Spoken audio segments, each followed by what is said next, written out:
আসসালামু আলাইকুম। সংবাদে আপনাদের সবাইকে স্বাগত জানাচ্ছি। আমি ফিরোজ তোহা। শুরুতেই সংবাদ শিরোনাম।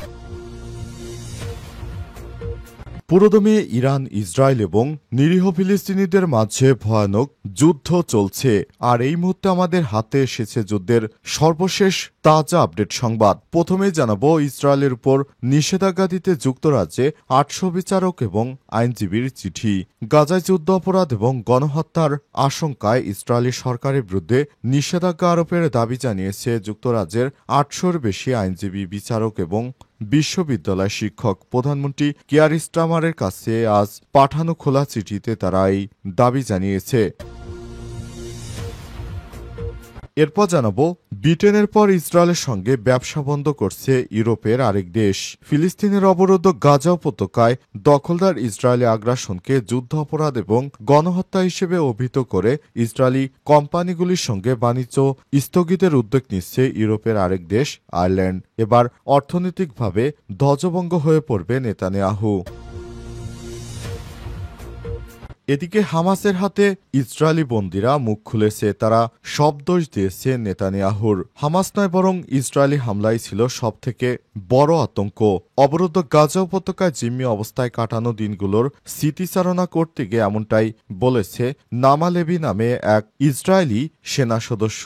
তিনি হামাসের হাতে বন্দী ছিলেন। তিনি বন্দী থাকাকালীন অবস্থায় হামাসদের দ্বারা নয়, বরং ইহুদিবাদী ইসরায়েলের সেনাবাহিনী দ্বারা সবসময় হত্যা হওয়ার ভয় করে আসছিলেন। কারণ নিরীহ ফিলিস্তিনিদের উপর যেভাবে তারা বোমা হামলা চালিয়ে যাচ্ছিল সেটি কোনোভাবে কাম্য নয়। এবারে জানাবো ফিলিস্তিনকে স্বীকৃতি দিলে যে ব্যবস্থা গ্রহণ করবে ইসরায়েল। ফিলিস্তিনকে রাষ্ট্র হিসেবে স্বীকৃতি দেওয়ার পরিণতি ভয়াবহ হতে পারে এমন হুঁশিয়ারি উচ্চারণ করেছে ইসরায়েলের পররাষ্ট্রমন্ত্রী গিদেওন সাআর। তিনি সাফ জানিয়েছেন, আন্তর্জাতিক সম্প্রদায় যদি ফিলিস্তিনকে স্বীকৃতি দেয় তাহলে ইসরায়েল একতরফাভাবে পশ্চিম তীর ও জর্ডান উপত্যকায় নিজেদের সার্বভৌমত্ব প্রতিষ্ঠা করবে, অর্থাৎ ওই অঞ্চলগুলো দখলে নেবে। আজ বার্তা সংস্থা ওয়াফা ইসরায়েলি দৈনিক ইসরায়েলি হায়মের বরাতে প্রকাশিত এক প্রতিবেদনে এই তথ্য জানানো হয়েছে। এবং সর্বশেষ জানাবো শেখ হাসিনার চেয়েও বড় স্বৈরাচার আসার জন্য প্রস্তুত রয়েছে বললেন নাসির উদ্দিন পাটোয়ারি। সিস্টেমের যদি পরিবর্তন না হয় তাহলে শেখ হাসিনার চেয়েও বড় স্বৈরাচার দেশে আসার জন্য প্রস্তুত রয়েছে বলে মন্তব্য করেছেন জাতীয় নাগরিক পার্টি এনসিপির মুখ্য সমন্বয়ক নাসির উদ্দিন পাটোয়ারি। আজ জাতীয় প্রেস ক্লাবে গণতান্ত্রিক রূপান্তর, মৌলিক সংস্কার ও নির্বাচন শীর্ষক আলোচনা সভায় তিনি এসব কথা বলেছেন। প্রিয় দর্শক, এতক্ষণ শুনছিলেন সংবাদ শিরোনাম, এবারে বিস্তারিত। তবে তার আগে বন্ধুরা অনুরোধ থাকবে এই সংবাদটিতে একটি লাইক দিন। এই চ্যানেলে আপনি নতুন হয়ে থাকলে আমাদের সংবাদটি দেখতে দেখতে চ্যানেলটি সাবস্ক্রাইব করে রাখুন। কমেন্ট করে বন্ধুরা আপনার মূল্যবান মতামত জানিয়ে দিন আপনি বিশ্বের কোন দেশ থেকে বা বাংলাদেশের কোন স্থান থেকে আমাদের সংবাদটি দেখছেন এবং শুনছেন। আর বন্ধুরা, গাজা যুদ্ধে আপনি যদি নিরীহ ফিলিস্তিনিদের ভালোবেসে থাকেন কমেন্টে ইয়েস লিখে বিশ্ববাসীকে জানিয়ে দিন। সংবাদটি আপনার সোশ্যাল মিডিয়া ফেসবুকে শেয়ার করে বন্ধুদের দেখার সুযোগ করে দিন। এবারে বিস্তারিত সংবাদ। ইসরায়েলের উপর নিষেধাজ্ঞা দিতে যুক্তরাজ্যের ৮০০ বিচারক ও আইনজীবীর চিঠি।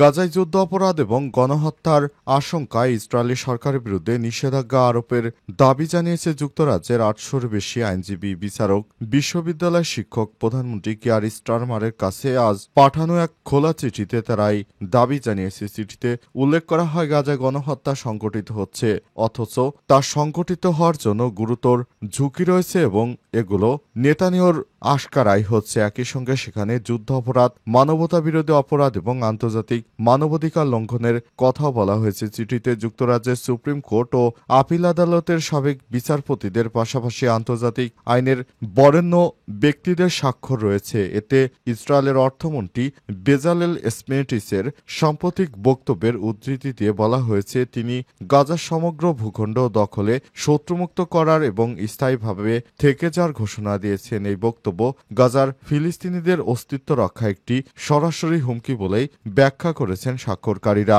চিঠিতে বলা হয়েছে, গাজায় ফিলিস্তিনি জনগণের ধ্বংস ঠেকাতে জরুরি ও দৃঢ় পদক্ষেপ নেওয়া আবশ্যক। এ লক্ষ্যে অবিলম্বে নিঃশর্ত ও স্থায়ী যুদ্ধবিরতি নিশ্চিত করার আহ্বান জানানো হয়েছে। একই সঙ্গে গাজার মানুষের জন্য জরুরি, নিঃশর্ত ও বাধাহীন মানবিক সহায়তা প্রবাহ ফের শুরু করারও দাবি জানানো হয়। ব্রিটেনের পর ইসরায়েলের সঙ্গে ব্যবসা বন্ধ করছে ইউরোপের আরেক দেশ।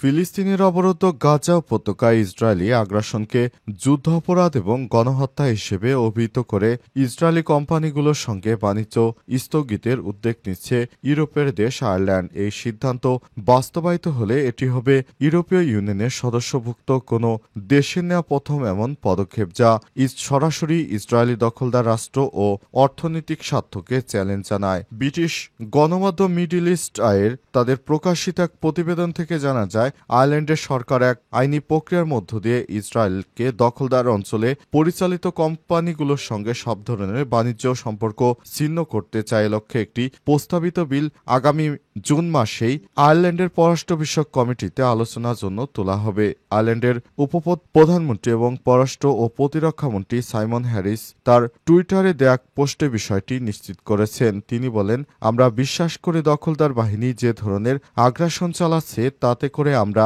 ইউরোপের রাষ্ট্র হই আর যে রাষ্ট্রই হই না কেন তাদের সঙ্গে আমাদের ব্যবসা বাণিজ্য করা কখনোই সমীচীন হবে না। দখলদার ইসরায়েলি বাহিনী কোনোভাবেই নিরীহ সাধারণ মানুষকে এভাবে হত্যা করতে পারে না। এটা সম্পূর্ণ মানবাধিকার লঙ্ঘন করে। তারপরেও তারা এই ধরনের কর্মকাণ্ড যেহেতু পরিচালিত করছে, সুতরাং দখলদার ইসরায়েলের সঙ্গে কোনো ধরনের সম্পর্ক আমরা চাই না। তাই আগামী মাস থেকেই তাদের সঙ্গে সম্পূর্ণ ব্যবসা বাণিজ্য বাতিল করার সিদ্ধান্ত নিয়েছে আয়ারল্যান্ডের সরকার। এজন্য নতুন করে ইসরায়েলকে তারা সতর্কবার্তা দিয়ে বিষয়টি নিশ্চিত করবে। আগে তারা ইসরায়েলকে সতর্কবার্তা দেবে, তোমরা যুদ্ধ থামাও। তারপরে যদি তারা যুদ্ধ না থামায় তাহলে বড় ধরনের পদক্ষেপ নেওয়ার ঘোষণা দিয়েছে আয়ারল্যান্ডের সরকার। আজ বিষয়টি এই পত্রিকায় নিশ্চিত করা হয়েছে।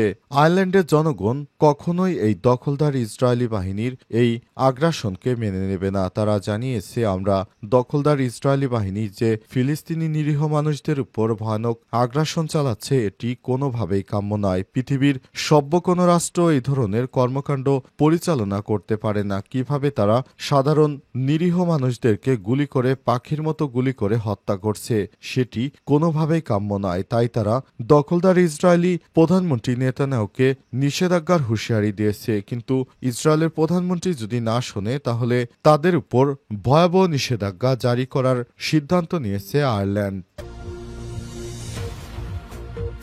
ভয় ছিল ইসরায়েলি হত্যা করে ফিলিস্তিনি যোদ্ধাদের উপর দায় দেবে মুক্তি পাওয়া জিম্মি। হামাস নয় বরং ইসরায়েলি হামলাই ছিল সবথেকে বড় আতঙ্ক। অবরুদ্ধ গাজা উপত্যকায় জিম্মি অবস্থায় কাটানো দিনগুলো স্মৃতিচারণ করতে গিয়ে এমনটাই বলেছেন নামা লেভি, যিনি চলতি বছর জানুয়ারিতে যুদ্ধ বিরতি ও বন্দি মুক্তি চুক্তির আওতায় গাজা থেকে মুক্তি পেয়েছিলেন এবং ইসরায়েলে ফিরেছেন। ইসরায়েলি সংবাদ মাধ্যম দ্য টাইমস অব ইসরায়েলের খবরে জানা গেছে, হামাসের হাতে আটক আইডিএফের ইসরায়েলি প্রতিরক্ষা বাহিনীর 5 নারী সেনার একজন ছিলেন নামা লেভি। জিম্মিদের মুক্তির দাবিতে তেল আবিবের জাদুঘরের সামনে আয়োজিত এক বিক্ষোভে অংশ নিয়ে তিনি বলেছেন, গাজায় জিম্মি থাকার সময় সবচেয়ে ভয়াবহ আশঙ্কা ছিল নিজ দেশের বিমান হামলা। তার ভাষায়, প্রাণহানির আশঙ্কা ছিল হামাস থেকে নয় বরং ইসরায়েলি বোমাবর্ষণ থেকেই।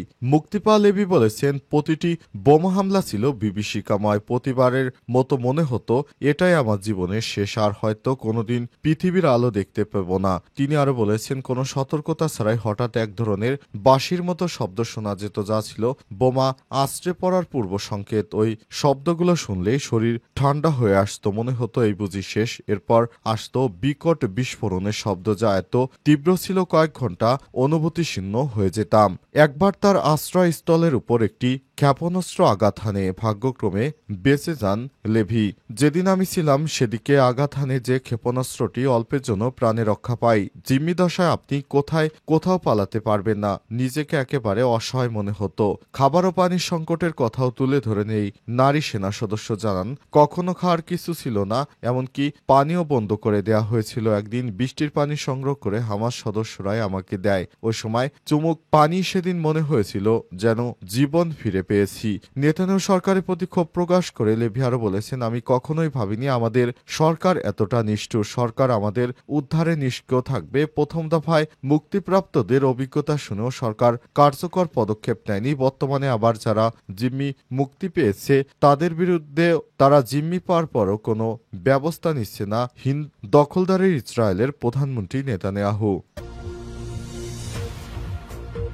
শেখ হাসিনার চেয়ে বড় স্বৈরাচারী আসার জন্য প্রস্তুত রয়েছে বললেন নাসির উদ্দিন পাটোয়ারি। সিস্টেমে যদি পরিবর্তন না হয় তাহলে দেশে শেখ হাসিনার চেয়েও বড় স্বৈরাচারী আসার জন্য প্রস্তুত রয়েছে বলে মন্তব্য করেছেন জাতীয় নাগরিক পার্টি এনসিপির মুখ্য সমন্বয়ক নাসির উদ্দিন পাটোয়ারি। আজ জাতীয় প্রেস ক্লাবে গণতান্ত্রিক রূপান্তর, মৌলিক সংস্কার ও নির্বাচন শীর্ষক আলোচনা সভায় তিনি এসব কথা বলেছেন। বড় স্বৈরাচার আসবে জানিয়ে তিনি আরো জানান, গত 15 বছর আমাদের মানবাধিকার লঙ্ঘন হয়েছিল।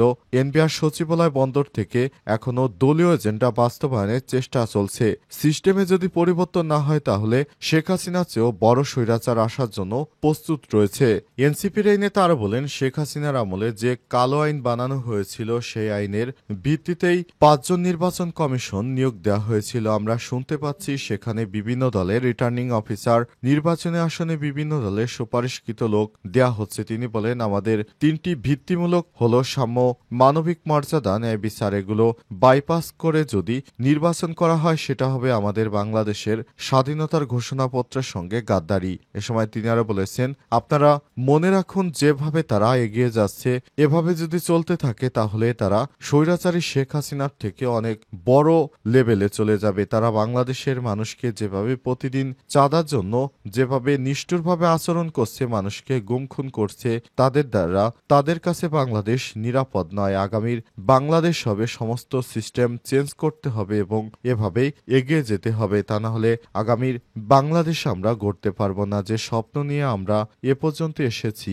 সেই স্বপ্ন বাস্তবায়ন করতে হবে। এজন্য নেতাকর্মীদের সবাইকে একত্রিত থাকার জন্য আহ্বান জানিয়েছেন তিনি বলেছেন, আমাদের মধ্যে যতটা ঐক্য থাকবে ততটাই আমাদের দেশের এবং মানুষের জন্য কল্যাণ বয়ে আনবে। সুতরাং যত বেশি বিশৃঙ্খল পরিবেশ সৃষ্টি হচ্ছে এর জন্য বাংলাদেশের সাধারণ জনগণ সবসময় সরকারের কাছ থেকে যেটা প্রত্যাশা করে আমরা সেভাবে কাজ করার জন্য চেষ্টা করছি। কিন্তু বিভিন্ন জায়গা থেকে আমাদের উপর যে অবরোধ আরোপ করা হয়েছে, আমাদেরকে বাধা দেওয়া হচ্ছে, সত্যি অত্যন্ত দুঃখজনক ব্যাপার যে আমরা বাংলাদেশের মানুষ সেভাবে একটি বিশেষ দলের কারণে আমাদের কার্যক্রম বাধাগ্রস্ত হচ্ছে। আমরা আল্লাহ পাকের কাছে সাহায্য চাই, আমরা যেন বাংলাদেশের মানুষের ভাগ্য উন্নয়নে সর্বদা কাজ করে যেতে পারি। বাংলাদেশের সাধারণ মানুষ যেন আমাদের পাশে দাঁড়ায় এবং আমরা যেন নতুন বাংলাদেশ গড়ে তুলতে পারি, এজন্য তিনি আহ্বান জানিয়েছেন।